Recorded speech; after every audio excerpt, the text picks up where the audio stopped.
is where our spirit is connected to the Holy Spirit. That is where the Holy of Holies is open to us. Where that fellowship is ours. Where you learn and I learn there's nothing in this world worth missing that intimacy with Him. And it is a work of His, but it's a cooperation that we have the responsibility to surrender to Him.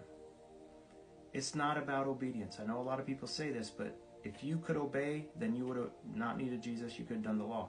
Our obedience in the New Testament is surrender. It's the work of His grace. You surrender to the wind of the Spirit.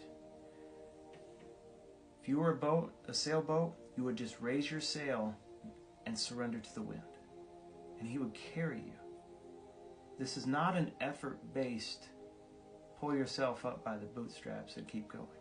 Sometimes there's a violency that takes place in us to find Him and seek Him and to lay. I'm telling you, dying to self is not easy. Because as you get into the asking and seeking and knocking, the longer you stay in prayer, the closer you get. And the closer you get, and the closer you get. Stay. I might repeat myself several times in this area. But there comes a point where you'll break through.